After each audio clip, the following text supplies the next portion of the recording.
তার খবর পড়ছে রিমা দত্ত। প্রধান উপদেষ্টা অধ্যাপক doctor Mohammad Yunus Roman Catholic pope ফ্রান্সিসের শেষ কৃত্যে যোগদানের জন্য ভ্যাটিকান সিটির উদ্দেশ্যে কাতার ত্যাগ করেছেন। রাষ্ট্রীয় প্রোটোকলের প্রধান ইব্রাহিম বিন ইউসুফ আবদুল্লাহ ফখরু আজ সকালে দোহার হামাদ আন্তর্জাতিক বিমানবন্দরে প্রধান উপদেষ্টাকে বিদায় জানান। প্রধান উপদেষ্টার উপপ্রেস সচিব আবুল কালাম আজাদ মজুমদার বাংলাদেশ সংবাদ সংস্থা বাসসকে এ তথ্য জানান। ভ্যাটিকান সিটিতে পৌঁছানোর পর প্রধান উপদেষ্টা আজ সেন্ট পিটার স্কোয়ারে পোপ ফ্রান্সিসের মরদেহের প্রতি শ্রদ্ধা জানাতে যাবেন। অধ্যাপক doctor Mohammad Yunus Roman Catholic pope ফ্রান্সিসের শেষ কৃত্যে যোগদানের জন্য আগামীকাল আবারও সেন্ট পিটার স্কোয়ারে যাবেন। প্রধান উপদেষ্টা রোববার বাংলাদেশ সময় দুপুরে লিওনার্দো দা ভিঞ্চি রোম ফিউমিসিনো বিমানবন্দর ত্যাগ করবেন এবং সোমবার ভোরে ঢাকায় পৌঁছবেন বলে আশা করা হচ্ছে।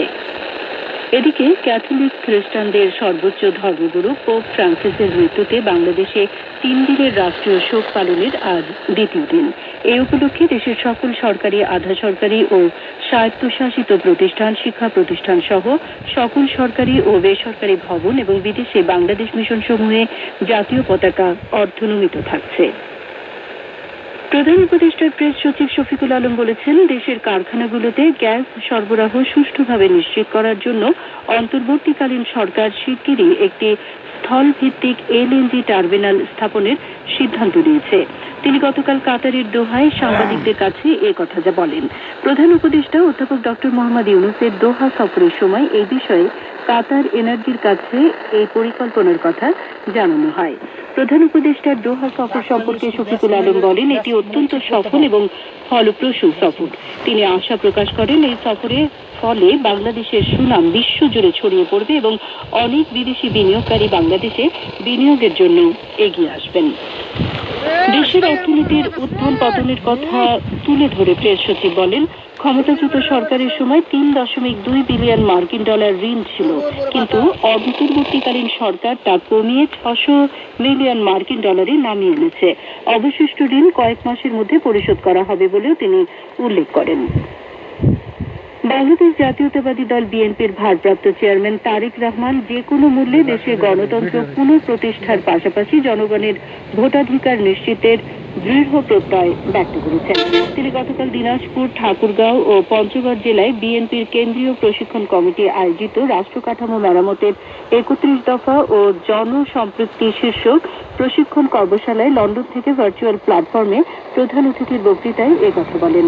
তারেক রহমান বলেন, দেশের সবচেয়ে জনপ্রিয় রাজনৈতিক দল বিএনপির ওপর জনগণ আস্থা রাখে। তারা মনে করে দেশ ও মানুষের জন্য কিছু করা সম্ভব হলে তা বিএনপি করতে পারবে।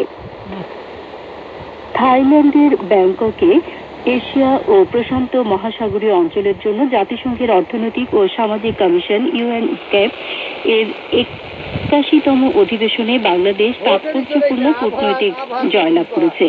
আঞ্চলিক সহযোগিতায় ক্রমবর্ধমান নেতৃত্ব প্রদর্শন করে বাংলাদেশ ইউএনস্কেপের অধীনে মর্যাদাবান 2টি আঞ্চলিক প্রতিষ্ঠানের গভর্নিং কাউন্সিলের নির্বাচনে প্রতিদ্বন্দ্বিতা করে জয়লাভ করেছে। গতকাল এক সংবাদ বিজ্ঞপ্তিতে এ তথ্য জানানো হয়। Bangladesh Asia Pacific training centre on ICT for development এবং Asia Pacific centre for the development of disaster information ম্যানেজমেন্টের গভর্নিং কাউন্সিলে 3 বছর মেয়াদের জন্য নির্বাচিত হয়েছে। যুক্তরাষ্ট্র সৌদি আরবকে 10,000 কোটি মার্কিন ডলারের সমরাস্ত্র চুক্তি করার প্রস্তাব দিতে যাচ্ছে। আগামী মাসে মার্কিন প্রেসিডেন্ট ডোনাল্ড ট্রাম্পের সৌদি আরব, কাতার ও সংযুক্ত আরব আমিরাত সফরের আগে এই চুক্তি হতে পারে। গতকাল রয়টার্স বার্তা সংস্থা এ তথ্য জানায়। রয়টার্সের সূত্র অনুযায়ী এই চুক্তি মোতাবেক রিয়াদকে C-130 পরিবহন বিমান, ক্ষেপণাস্ত্র ও রাডার ব্যবস্থা সহ বিভিন্ন প্রকার অস্ত্র সরবরাহ করা হতে পারে। খেলার খবর, হকি।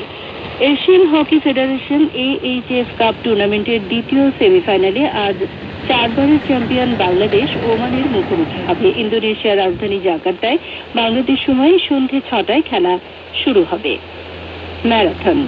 বাংলাদেশের সম্ভাবনাময় পর্যটন খাতকে আন্তর্জাতিক অঙ্গনে তুলে ধরতে আজ রাজধানীর হাতিরঝিলে অনুষ্ঠিত হয় বিউটিফুল বাংলাদেশ রান 2025 ম্যারাথন প্রতিযোগিতা। এই আয়োজনে অন্যান্যের মধ্যে ঢাকায় নিযুক্ত বিভিন্ন দেশের রাষ্ট্রদূত, কূটনীতিক, দেশ বিদেশের এভিয়েশন ও পর্যটন খাত সংশ্লিষ্ট কর্মী, ট্রাভেলার ও পেশাদার দৌড়বিদরা অংশগ্রহণ করেন। সবশেষে আবহাওয়া। আজ সন্ধ্যে 6টা পর্যন্ত পূর্বাভাসে বলা হয়েছে অভ্যন্তরীণ নদী বন্দরগুলোর জন্য কোনো সতর্কবাণী নেই এবং কোনো সংকেত দেখাতে হবে না।